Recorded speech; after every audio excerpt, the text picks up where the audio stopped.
Hola a todos, en este video tutorial vamos a hablar de ANOVA, que quiere decir análisis de varianza, y utilizaremos como software Excel. El análisis de varianza ANOVA de un factor sirve para comparar varios grupos en una variable cuantitativa. A la variable categórica, nominal u ordinal que define los grupos que deseamos comparar la llamamos independiente o factor. A la variable cuantitativa de intervalo o razón es la que deseamos comparar los grupos, la llamamos dependiente. Ejercicio. Se mide la contaminación de un río analizando la cantidad de oxígeno que contiene en disolución el agua. Se toman muestras en 4 lugares diferentes del río, a 10, 25, 50 y 100 kilómetros del nacimiento, obteniéndose los siguientes datos.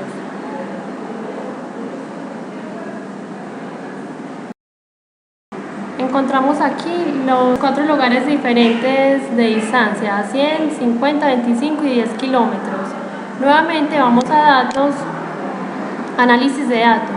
En caso tal de que no tengan esta opción en Excel, van a archivo, opciones de Excel, complementos, ir, seleccionan las casillas, herramientas para análisis y herramientas para análisis en Visual Basic y le dan a aceptar. Cuando ya les aparezca esta opción, entran a análisis de datos y seleccionan análisis de varianza de un factor. En el rango de entrada seleccionan todo el cuadro.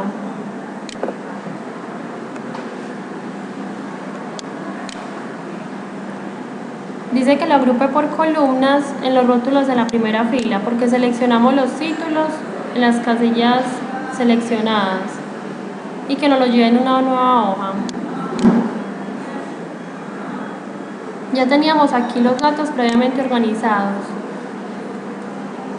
En el primer cuadro es un resumen donde nos salen los nombres de los grupos con su respectiva cantidad de datos, sumatoria promedio y varianza, como lo podemos apreciar aquí. En el segundo recuadro nos aparece el análisis de varianza, pero antes es necesario que planteemos una hipótesis de prueba, la cual la hipótesis nula es que todas las medias son iguales, y la hipótesis alternativa nos dice que al menos una de las medias difiere de las demás. Ya aquí en el cuadro encontramos una suma de cuadrados entre grupos, que es lo que el modelo explica, llamado también suma de cuadrados de la regresión, que en este caso nos dio 6,07. Y la suma de cuadrados entre los grupos, o del error, que es lo que el modelo no logra explicar y nos dio 0,41. Y el total, que es la suma entre estos dos datos.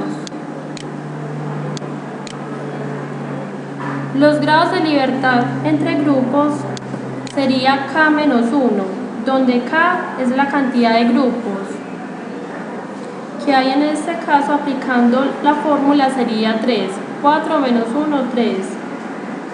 La total, que serían los grados de libertad totales, que es N menos 1. En este caso nos dio 20 datos, menos 1, 19. Y dentro de los grupos, N menos K, que es el número total de casos menos el número de grupos, o sea, 20 menos 4, 16. El promedio de cuadrados entre grupos se saca dividiendo suma de cuadrados entre grupos dividido los grados de libertad entre grupos, que en este caso dio 2,02. Y de igual manera se saca el promedio de cuadrados del error, que en este caso nos dio 0,02. Para mirar cuál de las dos hipótesis formuladas es la que se cumple, tenemos en cuenta el valor de la F calculada y el valor de la F tabulada. Si el valor de la F calculada es mayor que el de la F tabulada, se rechaza la hipótesis nula. Para este caso, este valor es mayor que ese, entonces rechazamos la hipótesis nula y aceptamos la hipótesis alternativa o la del investigador. por lo que podemos concluir que al menos una de las medidas difiere de las demás. Muchas gracias, espero que hayan entendido.